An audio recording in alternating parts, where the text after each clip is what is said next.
Hello, my name is Andrew Borromeo, but my nickname is Panda. Yes, my nickname is Panda. You know how it goes. Panda, Panda, Panda, Panda, Panda, Panda. I'm from Yonkers, New York. I'm a junior in college, currently studying mechanical engineering. I have a radio show called Pandemonium, and I'm the current general manager for the radio station too. I'm an only child in the family, even though both of my parents had brothers and sisters. Well, that's enough about who I am. Today, I'm here to tell you how cancer has affected my life, not only at the time, but even until now. It all began in the summer when I was only 14 years old. When I was a kid, I had an apparent issue with breathing, like playing sports. From playing basketball to baseball, my breathing would seem so heavy as if I had just climbed the tallest mountain. Doctors had assumed it was only asthma, and so I was given an inhaler, but little did they know that it would be an even bigger issue. In the hot summer month of July, I was having the most difficult time breathing. Even with just walking up a set of stairs, I would find issues with catching my breath. Every amount of energy I used to get up the stairs, it would be even harder to breathe as if I was climbing Mount Everest. My parents were worried about my breathing because nothing was working for me. They had scheduled me to meet with my doctor to find out what is really wrong with my lungs. So I met the doctor, do the usual breathing techniques that they tell you to do: breathe in and breathe out, breathe in and breathe out.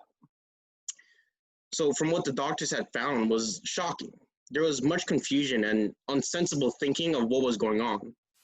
The doctor tells me and my parents the confusion that was difficult to understand. Apparently, there was a sound of water in my lungs.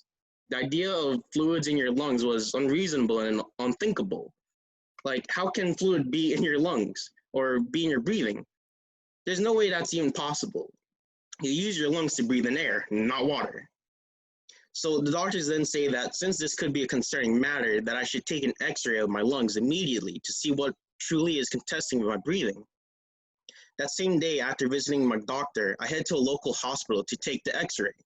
Now normally in an x-ray, if there is something there, then the image will appear black. If there was nothing, then it will display a clear image. The doctors take a few x-rays of my chest, and boy was I anxious. At times, it was hard for me to stand still because of how mind-blowing my condition was. Thankfully, I calmed down and they took pictures of my chest. The results were shocking. In my x-ray, the entire right lung was pitch black as if I had no right lung. Witnessing this, doctors wanted to retake the x-ray to ensure that there were no malfunctions, but sadly, the results were the same. Every time the doctors or nurses checked my lungs, the results were never different. Constant sounds of fluids in the lung, harder and harder issues with breathing, and just the idea in my mind, what's wrong with me? As if I was drowning, surrounded by no water but the water within me. The time was close to midnight, and what happened then would change my life. I was immediately rushed to the ER at Maria Ferrari Hospital for Children. Once my family and I got there, I took the same test again, and still, the results were the same. The doctors there say that I must do a surgery to understand internally what is the issue. I undergo my first surgery that same night, and what doctors discovered was that there was an actual buildup of fluids in my right lung. This major buildup was causing the sense of drowning in my breathing because somehow fluids had infiltrated my air lungs, and that the buildup was also pushing my heart to the left side of my chest too much. I couldn't believe it. Something that seemed unthinkable was actually happening. A night of planning for my new operation was going, and yet I still didn't understand what was happening to me at the time. I was only 14 years old. 14 years old. Like, I was getting ready to enter high school, but there I was being told what I was to undergo in the operating room. The day of the operation, I underwent this process called the pig's tail, where they insert a needle connected to a tube and they place it just below the rib cage to dump out the fluids within my right lung. The most difficult part of this operation, though, was that I had to be awake for it. The reason for this was because they needed me to completely expand my chest to easily slip the needle into my lungs. And I still remember every step of that operation. The slow burning sensation that I was feeling when it penetrated my side. Feeling it move around in your ribs was just an uncomfortable feeling. Every day for 3 months, nurses had to constantly switch out the medical boxes that I was filling up from my lung. However, the very first time the box needed to be replaced will be one of the scariest incidents of my life. The nurse that night had forgotten to close a valve on my pipe before replacing the box. And so as she swapped out the box, the fluid was being dumped at a rapid pace, and my heart was moving too fast to its original location. With my heart moving so fast and the fluids being dumped, I felt like I was being suffocated. Every gasp for air was getting shorter and shorter, scrambling around in my bed like a madman. My mind was going crazy, saying, am I gonna die right here? Nurses who were in training that night, they were all studying me, helplessly unable to assist me, for only the official staff on duty that night were the ones who could offer me aid. I remember yelling out to them, why aren't you helping me? I can't breathe. One girl from the group of students began crying, and after that, I had blanked out. Luckily, doctors were able to bring back oxygen to my body, and I was back to my routine of dumping fluids out of my body. There were times where I would need a replacement for my tube because there would be too much gunk clogging up the pipe. Other times, I needed my patches by the side of my ribs to be replaced because the cloths would be too damp. So months had passed after the surgery, and I had finally finished emptying the tank inside of me. I undergo another surgery to remove the pig's tail. Though removed, the physical scars still remain on my body till this day. That day, doctors say that I had dumped at least 15 gallons of water, but the final chapter of this story is not yet closed. That day I took an x-ray again, and shockingly, the results were the same. Pitch black on my right lung, and complete white on my left lung. There was something still inside of me. Doctors and nurses come in one day with this orange bag and begin feeding it through my portacath line, which was connected to my upper right chest. By the way, a portacath, or port for short, was a medical line that would stick out of your body while still being connected inside of you for easier access to chemo or other needed medical fluids. Today, I still have that same line in me, but it's only the part that is stuck inside, not out. I could not understand at the time what was happening. Like I said, I was only 14 years old, being a fresh graduate of middle school. Doctors coming in and out to do tests on me, constant swishing of this orange fluid, and the thought of just trying to find out when am I going back home. I had been in the hospital for at least a few months, and at that point, I finally had the courage to ask the doctor that day, when am I going back home? After that question, I had to be a man. I had to understand that what was about to happen was something that was about to hit me pretty hard.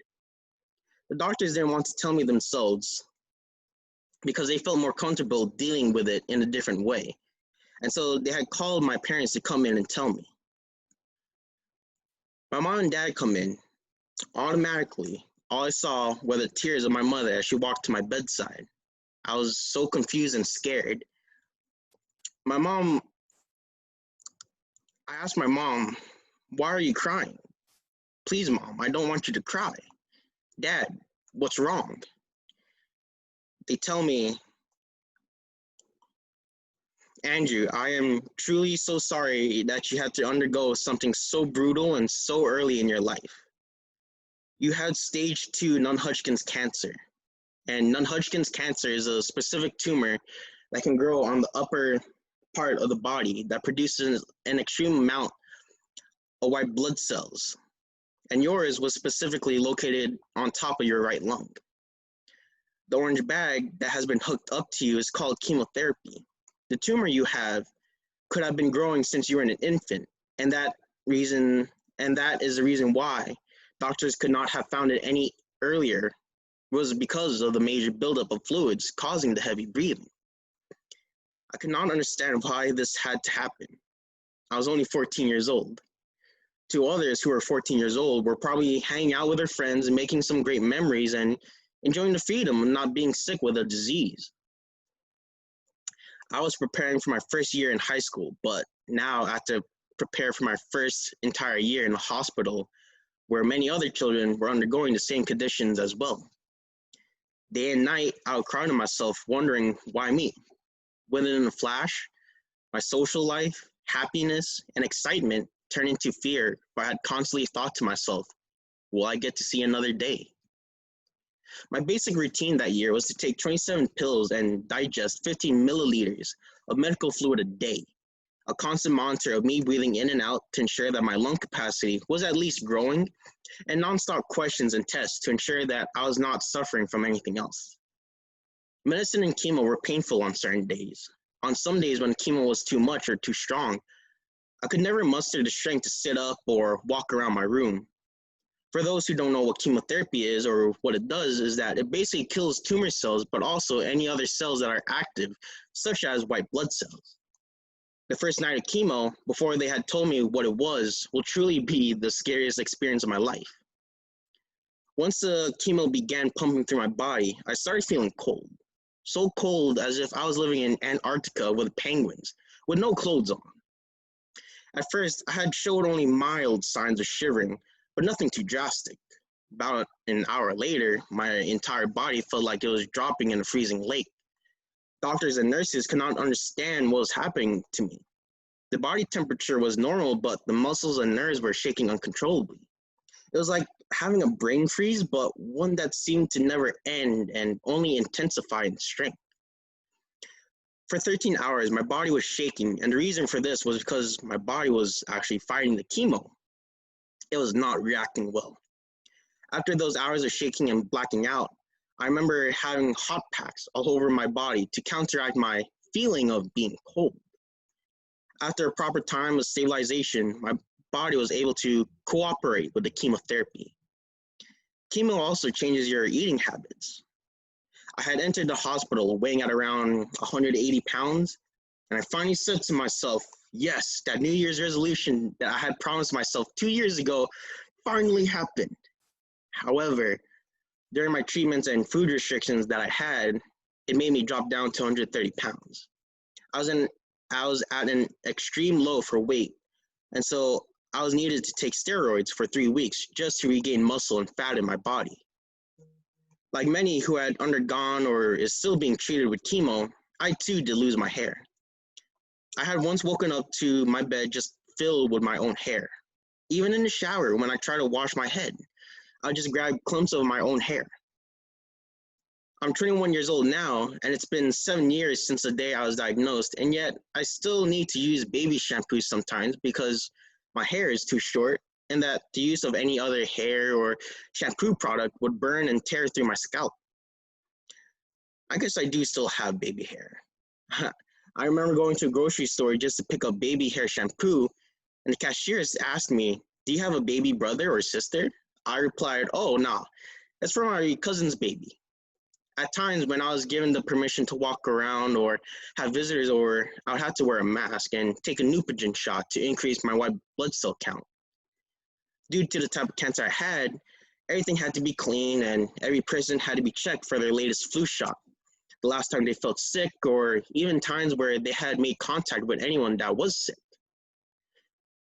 Even just a little contact from someone, I could be ill for weeks.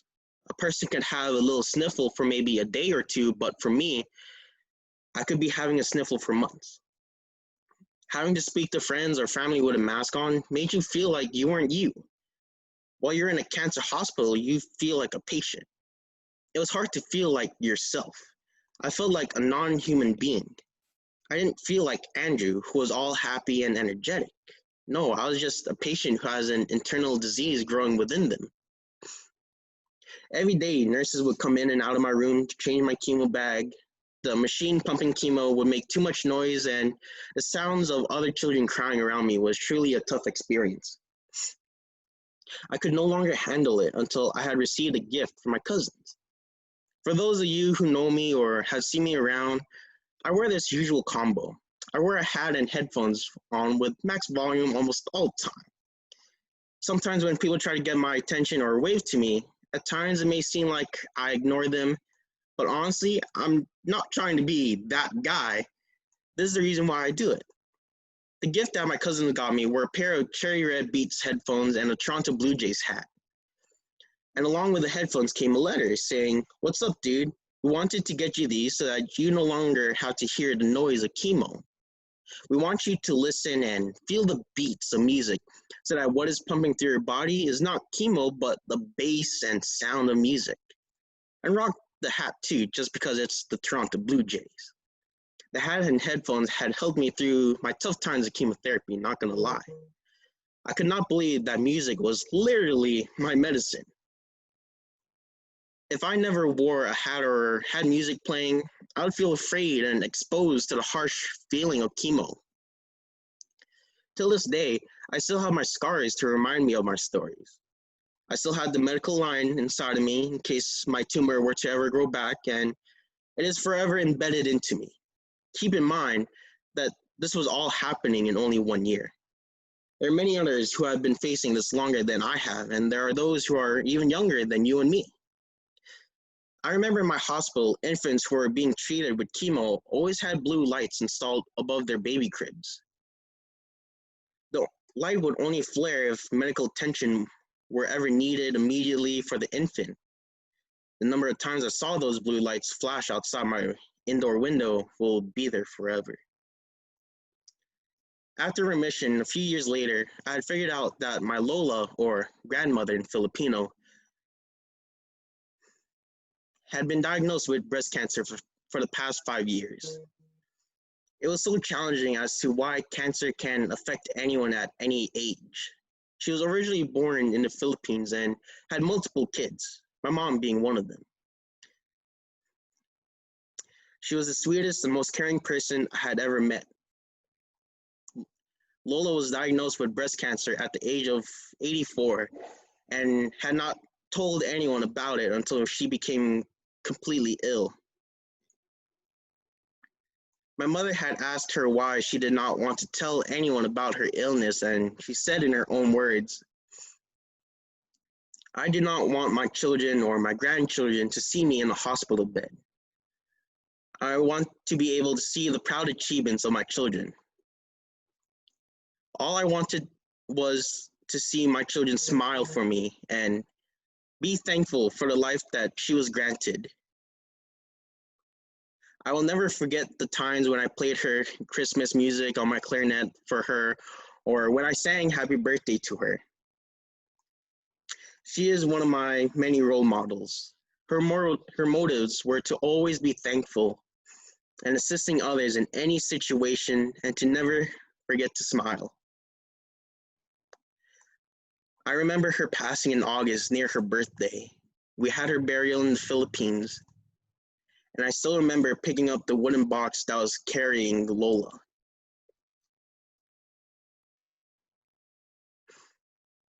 The day of the burial, I remember seeing her beautiful smile, as she always does, and her angelic wings being so bright and wide.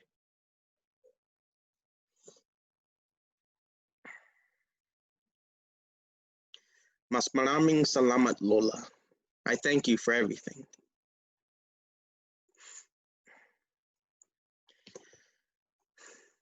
Relay for Life is very impactful. Every donation made, every interaction that is done, and even the slightest of care will always have a big impact on someone. The best part about Relay is that it's not only in one location, but in a lot of other places too. Relay is all over the country. It's a place to know that you are not the only one affected by cancer. Yourself, a friend, a family member, or anyone has some sort of connection to cancer. I remember doing this activity that the Relay Committee had done, and it was where you would hold a piece of string and you would toss it around the room to different people, each explaining how or what is their connection to cancer. Seeing the lines go all over that place and how everyone is holding it in their hands, it shows you that you're not alone. There are many others like me and you in the battle to end cancer. You have your allies to stand next to you side by side, to take every step with you. And so I personally thank you for every little act and cause you do for Relay for Life. Honestly, you should all pat yourselves on the back for the amazing work you all have done. Little acts such as donating a little bit of money helped so much. I hope that one day I'll never have to hear a doctor say to anyone, a child specifically, "I'm sorry, but you have cancer." May we continue to do right and hopefully see more playgrounds be filled with smiling children and less occupied hospital beds. Thank you for listening.